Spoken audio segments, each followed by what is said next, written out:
listeners, to you, I have brought here a very interesting discussion and a video on the paper discussion of June 2021. Why interesting? Because RCT जो है वो आपके mind के साथ खेलता है.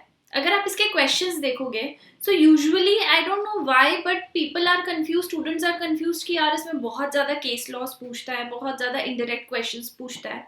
But आज हम लोग क्वेश्चन नंबर 1 सीरीज सॉल्व करने वाले हैं. द क्वेश्चन जिससे बहुत सारे लोग डरते हैं बिकॉज वो कंपलसरी होता है. बट आज जब हम क्वेश्चंस पढ़ेंगे और उसके आंसर्स सॉल्व करेंगे, guys you will really understand कि this is very very very easy. और इस इतने इजी क्वेश्चंस पूछा था जून 21 के पेपर्स में.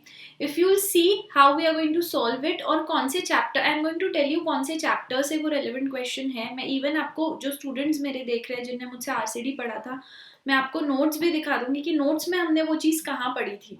सो basically it's just you know the mind game. मैंने आपको हमेशा बोला है कि before writing the answer understand the question, connect the question to what you have read.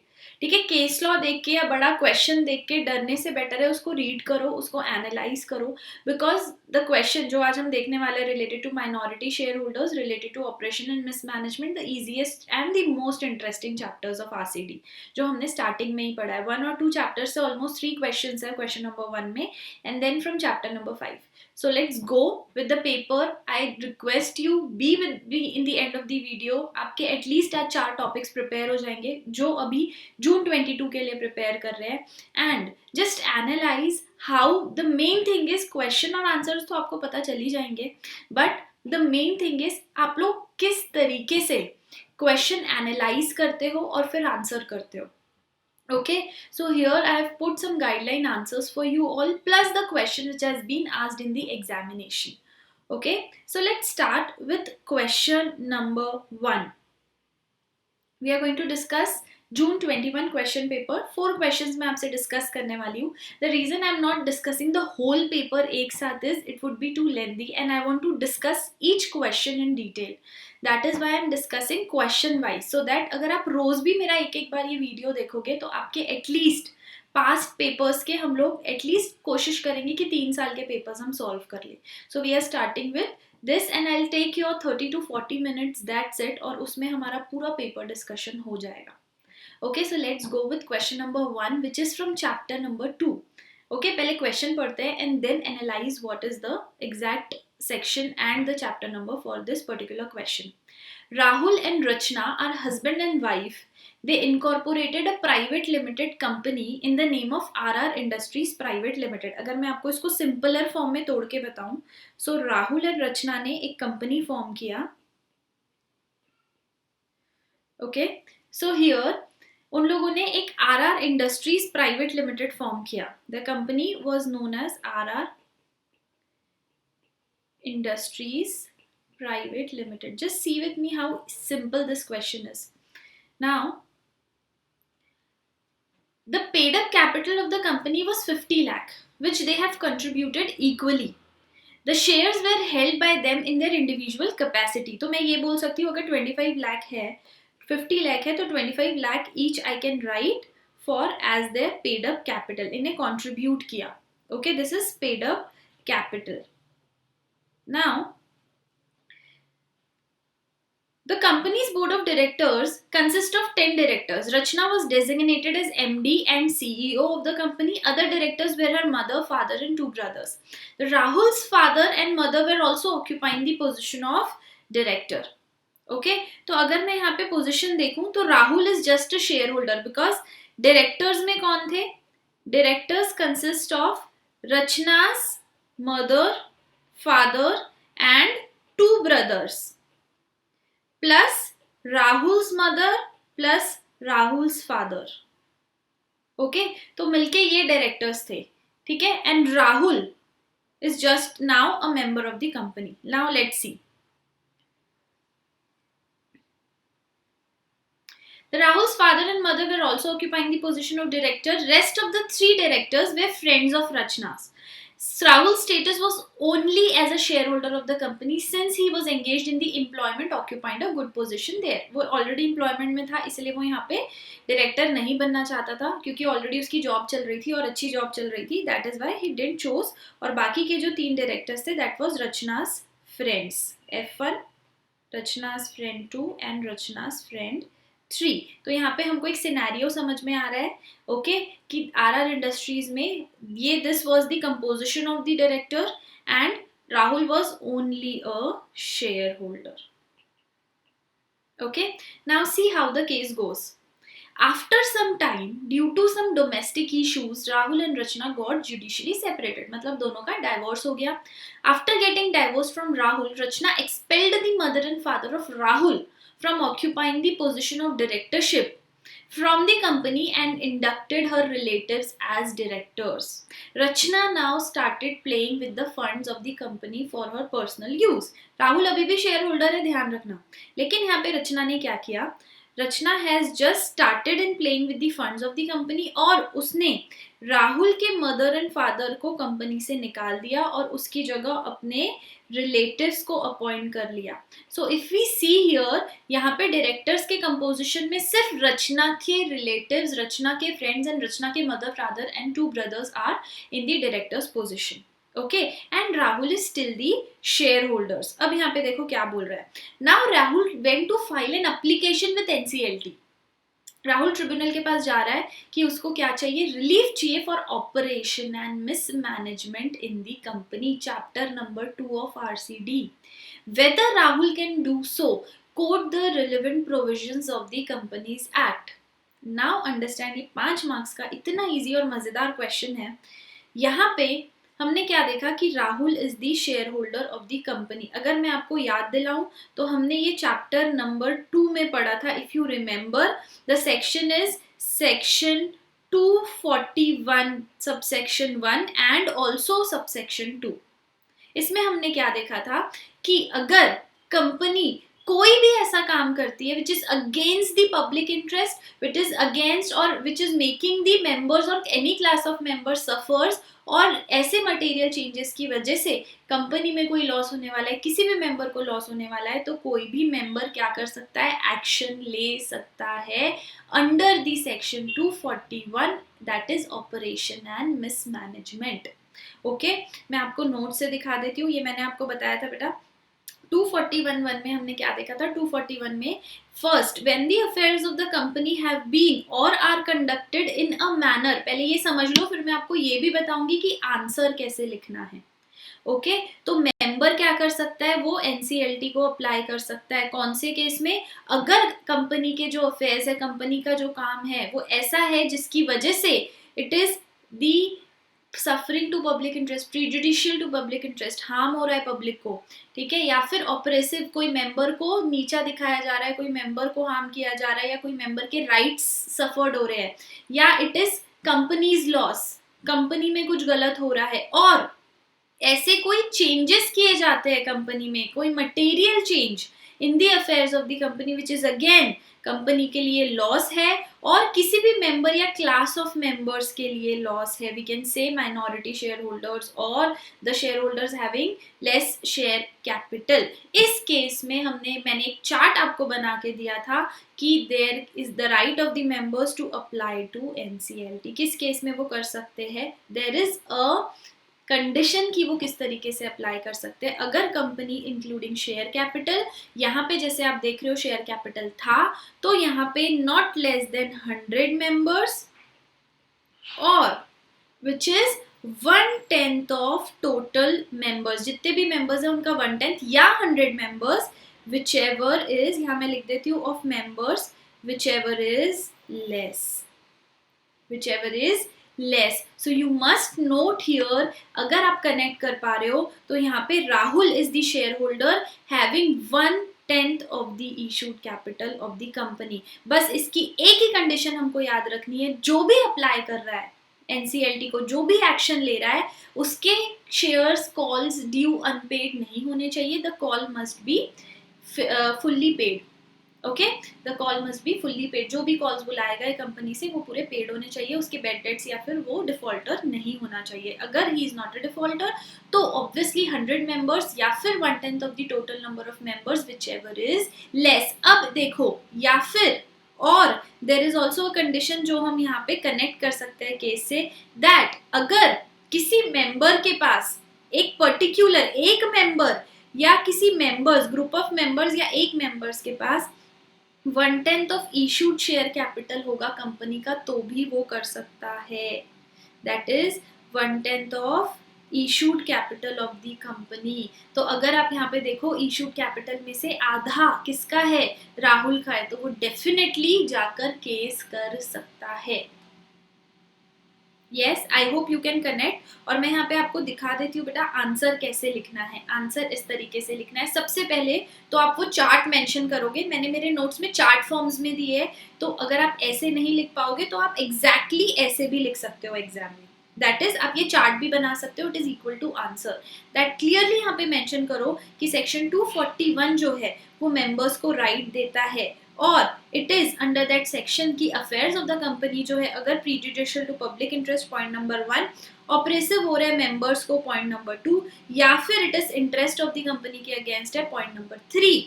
First वाला चार्ट हमने जो देखा। और अगर कोई मटेरियल चेंजेस हो रहे हैं जिसमें interest of the public point number 1, sorry interest of class of members point number 1 and interest of company point number 2, अगर ये हो रहा है तो मेंबर जाके क्या कर सकता है, 244(1) के अंदर अप्लाई कर सकता है। ओके ओके, अब यहाँ पे आपको क्या लिखना है, सबसे इंपॉर्टेंट पार्ट आंसर का। मुझे बहुत लोग बोलते हैं मैम लिखे कैसे, सबसे इंपॉर्टेंट पार्ट। सो यहाँ पे देखो बेटा कैसे लिखना है। In case of a company not having a share capital not less than 1/5 of the total number of member, ये सेकेंड कंडीशन है। Now comes the conclusion. तो आई वुड सजेस्ट कि आप कभी भी कंक्लूजन हेडिंग दो और फिर लिखो।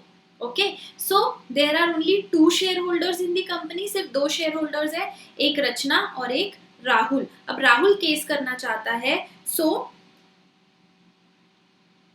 Rahul want to file an application with the tribunal. Here Rahul is having 1/2 of share capital, उसके पास 1/2 of the share, half of the share capital है, ठीक है, 1/10 से ज्यादा। अगर 1/10 भी होता तो भी वो केस कर सकता है, यहाँ पे 1/10 ऑफ इशूड कैपिटल से ज्यादा है, and so he can file the application under section 241 with NCLT for seeking relief against operation and mismanagement of the company. अगर आप यहाँ पे देखोगे तो क्लियरली राहुल की जो कंडीशन है वो किस में आती है बेटा, वो यहाँ पे आ रही है। If you see just a second, ये वाला जो थर्ड हमने पढ़ा that is 1/10 of the issued capital, ये वाली कंडीशन राहुल फुलफिल कर रहा है and he can definitely go and apply to NCLT. इतना इजी आंसर है। आई थिंक आपको इसको 5 मिनट्स ड्राफ्ट करने में लगना चाहिए, दैट्स इट। 5 मिनट में मैक्सिमम बोल रही हूँ, आपको 3 मिनट्स लगने चाहिए and the 5 marks are yours.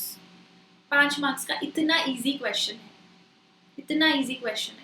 I hope you are confident with this. ये वीडियो देखने के बाद अगर आपको और भी कोई डाउट्स है आप कमेंट बॉक्स में बिल्कुल डाल सकते हो, I just reply to you accordingly. Okay, now comes the question number 2। ये भी बड़ा इजी क्वेश्चन और बहुत इंटरेस्टिंग क्वेश्चन था। ये चैप्टर पढ़ने में भी हमको बहुत मजा आया था, if my students can connect. इसमें हमने बहुत सारे अच्छे अच्छे केसेस देखे थे, रतन टाटा वर्सेस साइरस मिस्त्री एंड बहुत सारे इंटरेस्टिंग केसेस थे माइनॉरिटी शेयर होल्डर्स के ऊपर। First let's go with the question. Arun, an individual shareholders of Messrs Bell Limited, is holding 2% of voting rights. He made a complaint before AA. The investments proposed to be made by the company are without any adequate security and prayed for injunction to restrain the company for making such investments. Whether Arun will succeed in this attempt and explain with decided case law. Okay, अब यहाँ पे एक बात सुनो। यहाँ पे case का scenario बहुत सिंपल है कि Arun is a share holder of a company holding only 2%। Bell limited में वो शेयर होल्डर है और उसके पास सिर्फ 2% वोटिंग राइट्स है। नाउ इन दिस केस उसको ऐसा लग रहा है कि company is doing some wrong investments. Very simple case, company जो है वो रॉन्ग इन्वेस्टमेंट्स कर रही है। कंपनी का एमओए उसको ऑब्जेक्ट नहीं दे रहा है। And if you remember doctrine of ultra vires, ये मैंने आपको अभी एसबीसी में परसों पढ़ाया है कि अगर कोई भी ऑब्जेक्ट के अगेंस्ट केस होता है, अगर कोई भी कंपनी ऑब्जेक्ट के बाहर, पावर के बाहर, कॉन्स्टिट्यूशन के बाहर काम करती है, so that is ultra vires. तो अगर कंपनी एमओए के बाहर कर रही है तो क्या मेंबर, मतलब क्या अरुण ए को वो कंप्लेन करना चाहता है तो वो कर सकता है।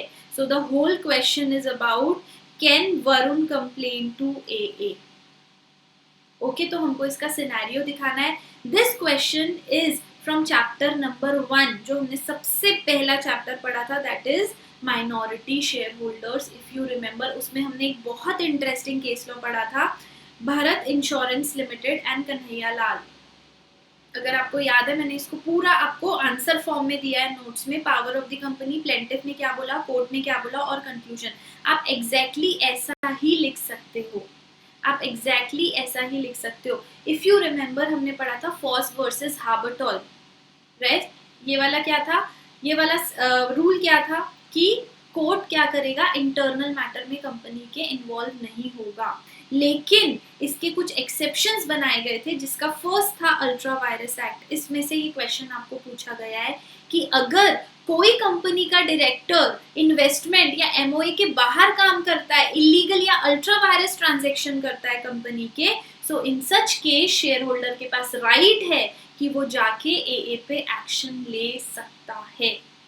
यस, तो यहाँ पे देखो, where the directors representing the majority of share holders perform an illegal and ultra vires act. Although यहाँ पे मेजॉरिटी शेयर होल्डर्स ने इस इन्वेस्टमेंट के लिए वोट कर दी है, ऑल्दो मेजॉरिटी शेयर होल्डर ने ये रॉन्ग इन्वेस्टमेंट के लिए वोट कर दिया है, लेकिन फिर भी माइनॉरिटी शेयर होल्डर के पास राइट है कि only in case the act is ultra vires या इलीगल। अल्ट्रा वायरस मतलब हमने डॉक्ट्राइन ऑफ अल्ट्रा वायरस में पढ़ा था, विच is against the powers of the company, beyond the powers.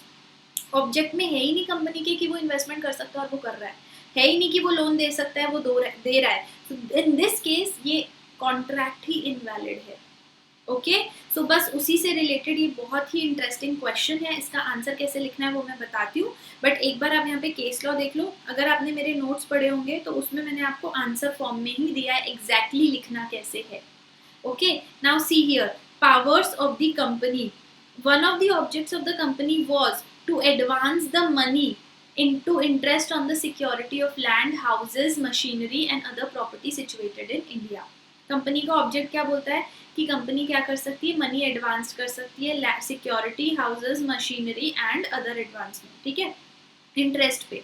Now plaintiff, the plaintiff complained that several investments has been made by the company without adequate security and contrary to the provision of memorandum। वो advance तो कर रही है but वो security भी नहीं ले रही है, सिक्योरिटी के अगेंस्ट कर रही है एंड मेमोरेंडम के अगेंस्ट काम कर रही है। Prayed for perpetual injunction to restrain for making it such investment. तो माइनॉरिटी शेयर होल्डर्स बोल रहे हैं कि आप ये इन्वेस्टमेंट्स रोको, ठीक है। तो कोर्ट ने क्या बोला कि अगर फॉस वर्सेस हार्बरटॉल बोल रहे हैं कि इंटरनल मैनेजमेंट है तो कंपनी कुछ नहीं करेगी, कोर्ट कुछ नहीं करेगा, सॉरी, लेकिन यहाँ पे कोर्ट इंटरफियर करेगा। Why? Because this is against the memorandum. तो बात ही खत्म हो जाती है। The court observe in all matters of internal management the company itself is the best जज of its affairs and court should not interfere. लेकिन but the application of assets of a company is not a matter of internal management as directors are acting ultra virus। पूरा खेल किसका है? ultra virus का। in the application of the funds of the company a single member can maintain a suit। इसीलिए एक single member भी क्या कर सकता है? केस कर सकता है। it means the rule of Foss versus Habertal will operate in full force only when majority of shareholders through their chosen directors act with extents of the powers। मतलब object clause के अंदर अगर वो काम करेंगे तो ही वो वैलिड है। इसीलिए इस केस में अरुण क्या कर सकता है? अरुण केस कर सकता है, ठीक है। इससे बेटर मैंने आपको तरीका बताया है कैसे आप सॉल्व कर सकते हो। यहाँ पे आप केस लॉ मेंशन कर दो एंड एट द एंड यहाँ पे आप कोर्ट का ऑब्जर्वेशन दे दो एंड हेंस यहाँ पे लिख दो in the given case Arun will succeed in his attempt. Clear है? बहुत इजी है, ठीक है। अगर आपको नहीं भी आता होगा तो आई होप अभी आपको लर्न हो गया होगा।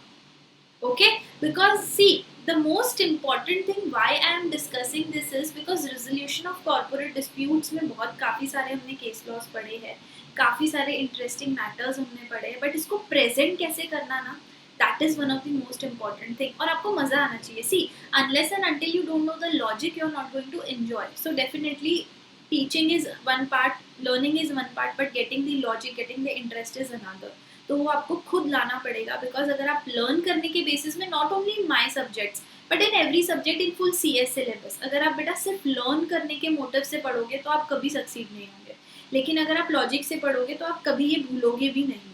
Okay, now coming to the third question again for 5 marks. Now see, अगर आपने ऊपर के 2 क्वेश्चन लिख दिए तो आपको 10 में से मिनिमम मैं बोल रही हूँ, अच्छे से प्रेजेंट भी कर दिया तो 8.5 मार्क्स मिलने ही मिलने हैं 100%. Now see the third question. What is the third question?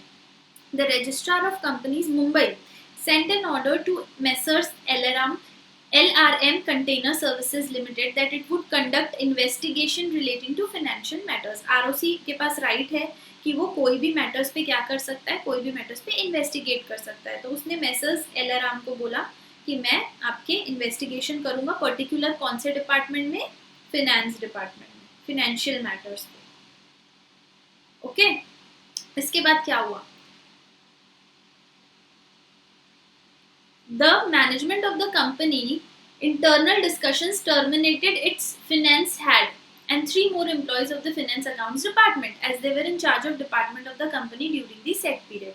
अब 2016 से 19 तक करना चाहता है ROC इन्वेस्टिगेशन, लेकिन इस टाइम पीरियड में जो भी पर्सन्स थे उनको कंपनी ने क्या कर दिया है, ऑलरेडी टर्मिनेट कर दिया है. ठीक है. Now comment on the action of management of the company coating the relevant provision of the companies act. Now if you remember, ये हमने चैप्टर नंबर 5 में पढ़ा था. चैप्टर नंबर 5 में रेगुलेटरी एक्शन में इसका नाम था power of protection to employees. क्या कोई कंपनी किसी एम्प्लॉय को ड्यूरिंग इन्वेस्टिगेशन बाहर निकाल सकती है? The answer is no. If you remember section 218, if you remember हमने रेगुलेटरी एक्शन, मैंने आपको चैप्टर पढ़ाया था, इसमें मैंने आपको सेक्शंस पढ़ाए थे of investigation, inquiry and inspection. तो उसमें हमने पढ़ा था कि सेक्शन 218 बोलता है अगर इन केस अगर कंपनी को किसी एम्प्लॉय को निकालना भी है तो उसको क्या करना पड़ेगा, उसको NCLT से अप्रूवल लेना पड़ेगा. अगर NCLT 30 डेज में कोई रिप्लाई नहीं करते, in case NCLT is not replying, so he can take the action. But अगर NCLT का डिसीजन आ गया है तो आप नहीं निकाल सकते. अगर आप ऑब्जेक्ट करते हो NCLT का डिसीजन तो आप ऑब्जेक्शन उठा सकते हो, आप 30 डेज के अंदर उनको भी वापस अपील कर सकते हो. बट आप किसी भी कंपनी के एम्प्लॉय को during the investigation of particular department या पूरी कंपनी में, सपोज किसी कंपनी में किसी भी पर्टिकुलर चीज पे इन्वेस्टिगेशन चल रही है, तो उस टाइम पीरियड में आप कोई भी चेंजेस नहीं कर सकते, आप किसी एम्प्लॉयज को निकाल नहीं सकते. लॉजिकल चीज है, right? Because it is restricted, because अभी वो कंपनी किस में है, सर्च एंड सीजर में चल रही है. इसीलिए NCLT का आपको क्या करना पड़ेगा, अप्रूवल लेना पड़ेगा, आपको ट्रिब्यूनल का अप्रूवल लेना पड़ेगा. ओके, बस इतना ही सिंपल सा ये केस है जो हमने चैप्टर नंबर 5 में पढ़ा था. राइट, एक बार हम इसका आंसर देख लेते हैं. Now see, section 218 of companies act provides protection to employees during investigation. Investigation के अंडर आता है ये. इसका main is protection to employees during investigation. इस नाम से आपको मेरे नोट्स में भी और मॉड्यूल में भी मिल जाएगा. During the course of any investigation, during pendency of any proceeding against any person. या तो कंपनी में इन्वेस्टिगेशन चल रही है या कोई प्रोसीडिंग पेंडिंग है, कोई रेगुलेटरी एक्शन, मतलब कोई ROC, SEBI, कोई भी बाहर की अथॉरिटी का इंस्पेक्शन चल रहा है, इन्वेस्टिगेशन चल रहा है. So other body corporate person shall not discharge और सस्पेंड और पनिश. ना तो वो निकाल सकते हैं, ना सस्पेंड कर सकते हैं, ना पनिश कर सकते हैं किसी भी एम्प्लॉय को without approval of NCLT. This is protection for employees, इसीलिए इसको बोला जाता है protection to employees. Okay, the protection is available during the investigation of the affairs और other matters relating to company. other any body corporate or person or membership ownership of shares or debentures. Following action में not, क्या क्या नहीं कर सकती company approval के बिना?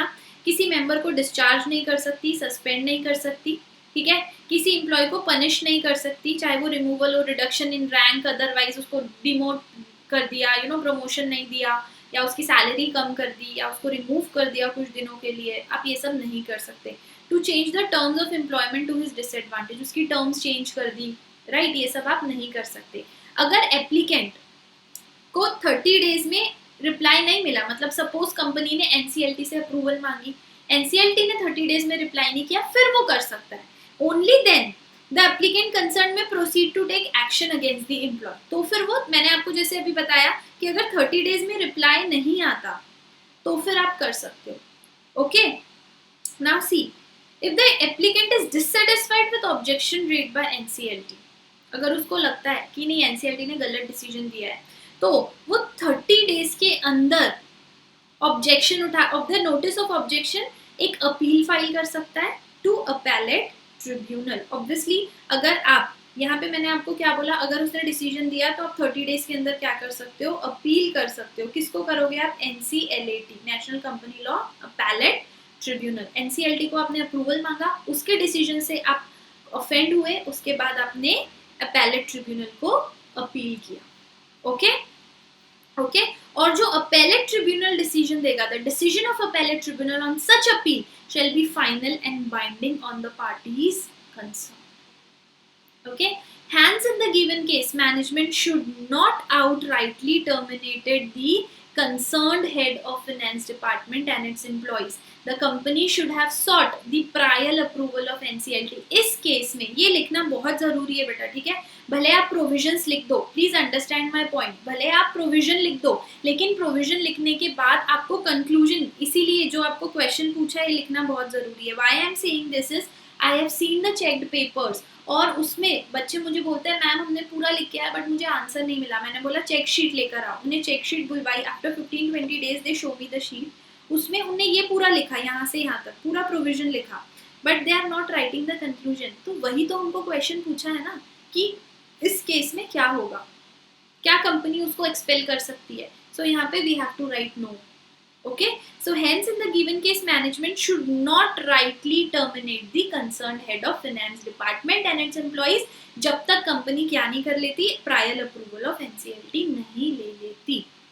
The company may establish an internal inquiry committee pursue such report. The recommendation of committee should be pursued before NCLT for punishment and termination in the involvement of staff in this matter. अगर company को लगता है कि ठीक है staff का problem है या किसी एम्प्लॉय का प्रॉब्लम है, आप कमेटी बैठाओ, आप एनसीएलटी को बोलो, NCLT will take the action और NCLT will give the approval, but आप खुद का डिसीजन नहीं ले सकते. क्यों मैम? कंपनी है, कंपनी तो खुद का डिसीजन ले सकती है, लेकिन अभी कंपनी में कौन है? एनसीएलटी है. अभी कंपनी में आरओसी है, आरओसी क्या कर रहा है? इन्वेस्टिगेशन कर रहा है. तो अभी the company is under the eye of regulatory authorities, इसीलिए आप खुद का डिसीजन नहीं ले सकते. As simple as that. And thus the action of LRM container services is violation of section 218. आप आंसर लिखने का भी तरीका देखो प्लीज. यहाँ पे आप इसके साथ साथ बेटा आंसर लिखने का भी तरीका देखो कि आंसर किस हिसाब से लिखा जाता है. यस, बिकॉज इस तरीके से आप क्या कर सकते हो, इस तरीके से आप एग्जैक्टली आंसर लिख सकते हो. See the line, hence the action of management of LRM container services is in violation of 218 is a strong line for presentation of answers. Okay, so I hope you are clear with this too. Now coming to the last question. यहाँ हमने 15 marks का solve किया and I don't think ऐसा कुछ बहुत critical question था, इसलिए मैंने आपको बोला आरसीडी ना आपके माइंड के साथ खेलता है. क्यों? क्वेश्चंस बहुत ही डायरेक्ट थे, बस उसको इनडायरेक्ट तरीके से केस लॉ के तरीके से पूछा गया है. That's it. Okay, coming to the last and again interesting question, that is Raghunath was the general manager in a company named as Impex Overseas Limited during the period 1st January 18 to 31st March 20. He retired from the services of the company at the close of business on 31st March 2020. अब यहाँ पे एक बार हम लिखकर देख लेते हैं scenario कि Raghunath was the general manager of the company. Okay, कब से कब तक था? 1st January 18 to 31st March 20. Okay. Now he retired from the services of the company at the close on the business on 31st March. अब ये retire कब हुआ? Retired, facts देखना बेटा. हाँ, these are the facts of the cases. Retired on 31st March 20. Of course, उसका जो ending period था, ठीक है. It was revealed that उसके tenure के during, मतलब जब वो काम कर रहा था तब कंपनी ने कुछ, वो कहाँ पे था, वो जनरल मैनेजर था फॉरेक्स में, तो ऑब्वियसली फेमा के अंडर था. तो यहाँ पे कंपनी ने ऑब्जर्व की कि इसके टेन्योर के टाइम फेमा में कुछ कॉन्ट्रावेंशंस हुए हैं, मतलब कुछ रूल्स तोड़े गए हैं. Okay okay. See, later on it was revealed that during his tenure the company has contravened some of the provisions of FEMA and this happened to non-compliance on the part of Raghunath. कौन responsible था उस time पे? जो था obviously कौन था? रघुनाथ था. Okay. आपको तुरंत सेक्शन क्लिक होना चाहिए बेटा. ये मैंने आपको फिर से, ये चैप्टर 5 का है, आपको याद होगा हमने फेमा के अंदर, फेरा के अंदर प्रोविजंस पढ़े थे. तो 42 सेक्शन नंबर में हमने ये पढ़ा था. अभी हम देखेंगे नोट से. Now see, the company asked Raghunath to pay the penalty but he denied and told that he is now not in service of the company and company itself. Raghunath को बोला गया पेनल्टी पे करने, रघुनाथ ने बोला दफा हो जाओ, मैं कंपनी का पार्ट नहीं हूँ. तो उसको क्या बोला गया? तो हमको एडवाइस करना है कंपनी को legal provisions under FEMA in this regard, कि क्या रघुनाथ लायबल है अगर उसने उसके टेन्योर में कॉन्ट्रवेंशन किया है, तो इज ही लायबल, या उसका टेन्योर खत्म हो गया है तो इज ही नॉट लायबल. सो ये आंसर यहाँ देखने से पहले मैं आपको मेरे नोट से बता देती हूँ. इफ यू रिमेम्बर, ये हमने पढ़ा था, दैट इज सेक्शन 42. इसमें क्या लिखा था? इसमें लिखा था कि अगर कोई इन्वेस्टिगेशन होती है और हमको पता चलता है कि कंपनी में कोई कॉन्ट्रवेंशन हुआ है, तो जो पर्सन वहां इन्वॉल्व था, चाहे वो डायरेक्टर हो, मैनेजर हो, सेक्रेटरी हो, कोई भी ऑफिसर हो कंपनी का, he will be deemed to be guilty उस पीरियड के लिए. उस पीरियड के लिए तो वो रिटन एविडेंसेस में था वहां पे. ओके. तो इसीलिए Raghunath will be liable. Simple, very very simple. Yes, बहुत ही ज्यादा सिंपल है. इसको लिखना कैसे है ये मैं आपको बता देती हूँ. Okay. According to section 42(1) of Foreign Exchange Management Act, where a person committing a contravention of any provision of the said act, direction or order made thereunder, every person, अगर वो उस टाइम पे वहां था, every person at the time of contravention committed in charge of was responsible to the company for the conduct. अगर इस बीच में, definitely इसके बाद या पहले होगा तो Raghunath is not liable, but papers में Raghunath is the general manager और वो टीम में था, इसीलिए वो भी इक्वली लायबल है. As simple as that. Clear? यहाँ पे देख लो. He shall be deemed to be guilty of contravention and shall be liable to be proceeded against and punished accordingly. Nothing contained in this subsection shall render any such person liable to punishment if he proves that contravention took place without his knowledge or that he exercised due diligence to prevent such contravention.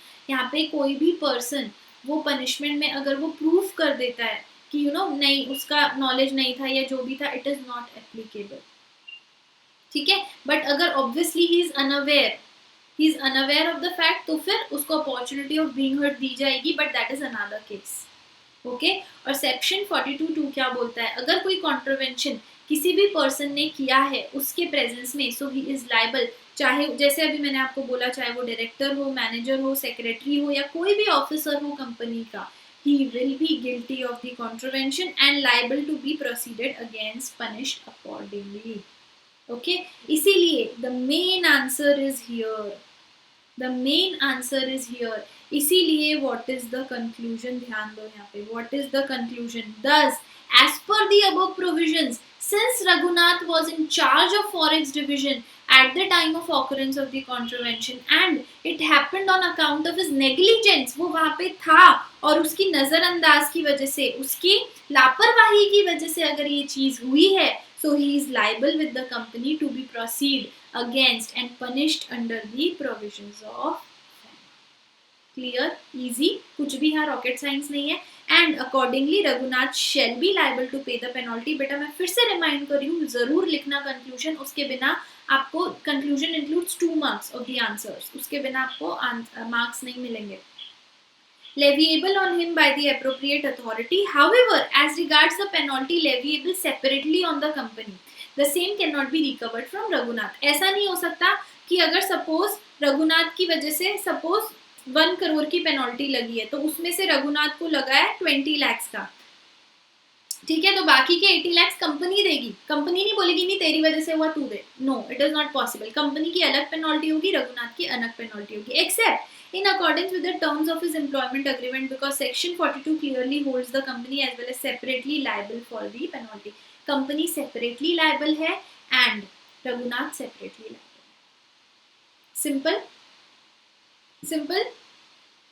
ये भी 5 marks का था. तो almost हमने 20 marks के बहुत ही interesting और easy से क्वेश्चंस एंड आंसर्स डिस्कस किए with my notes. So I hope आपको पढ़ने में भी मजा आए और एटलीस्ट आपको पास्ट आंसर्स की हमारी, I am daily going to upload this videos of question answer discussion of past 3 years at least. December 21 का भी मैं लेकर आने वाली हूँ. So just be with me, give me daily your 30 to 40 minutes और हम सिर्फ past exams के questions practice करेंगे, so that at least आपके past exams के questions भी solve हो जाए और आपके concepts clear हो. And the main thing is how to write the answer, how to present the answer and how to present the questions. Okay, how to interpret the questions, how to understand the questions. That is very, very important. And to connect with me for any other doubts or for the classes of RCD, you can connect with me on my Insta channel, or you can write me on Gmail or drop a WhatsApp message or a text message on this number. Okay, so I hope guys you enjoyed the session and you prepared a part of the RCD papers and you're prepared for facing it. Thank you so much guys. Bye bye.